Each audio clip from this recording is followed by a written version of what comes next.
Good day, everyone. I am Josie De Los Santos from 12 ABM Bergman B, and my chosen topic is the National Artist for Architecture. First, we have Pablo S. Antonio from January 25, 1902 to June 14, 1975. Pablo S. Antonio was a pioneer in modern Philippine architecture. His architecture adopts the Art Deco techniques, which is dominant motif during his time. Antonio's design focuses on the maximum use of natural light and cross ventilation. These are some examples of his major works. First, we have the Far Eastern University, or also known as FEU, which is a private university in Manila, Philippines. Cross Orphanage is a child caring agency that provides temporary shelter for children. The Galaxy Theater is one of the few surviving buildings designed by Pablo Antonio. It is one of art modern design, an architectural style that came about in the 1930s along with Deco art. We have also the main launch in Manila Polo Club. And last we have the Ideal Theater in 1930s, which is one of his major works that made him prominent in architecture.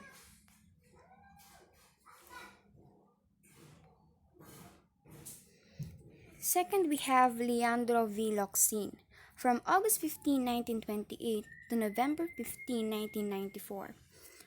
Leandro V. Locsin was a Filipino architect, an artist, and interior designer known for his use of concrete, floating volume, and simplistic design in his various projects.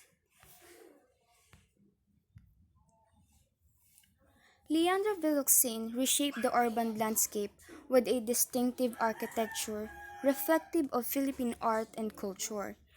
He believes that the true Philippine architecture is the product of two great streams of culture, the Oriental and the Occidental, to produce a new object of profound harmony.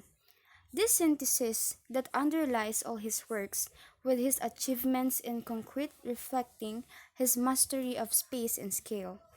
One of the largest single work of Leandro Locsin is the Istana Nurul Iman, the Palace of the Sultan of Brunei, which has a floor area of 2.2 million square feet. These are some examples of works of Leandro Locsin. The Church of the Risen Lord. The dome of the church is supported by pillars located at the sides of the church so that there are no supports to block the space inside. The unique design of the domes allows natural lighting and ventilation. The CCP, or the Cultural Center of the Philippines, is the premier showcase of the arts in the Philippines. It founded in 1969 and has been producing and presenting music, dance, theater, visual arts, literary, cinematic, and design events from the Philippines and all over the world for more than 40 years. Last, we have the Parish of Holy Sacrifice, or also known as Simbahang Bilog, which is a Catholic chapel in the University of the Philippines in Diliman. It also known for its architectural design.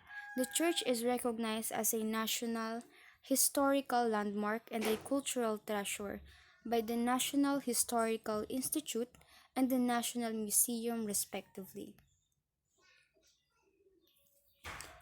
Third, we have Defonso P. Santos from September 1929 to January 29, 2014.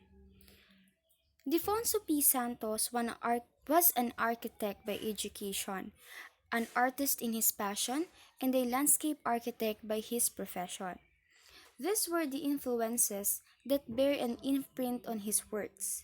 His landscapes were linear or architectural, with abundant use of concrete, but these were softened by a mix of patterns, textures, and materials, obtaining the malamig sa mata effect of which he so often spoke.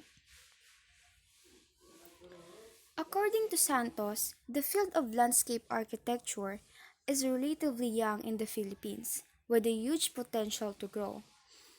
I feel there is still a lot of opportunities to develop local landscape architecture.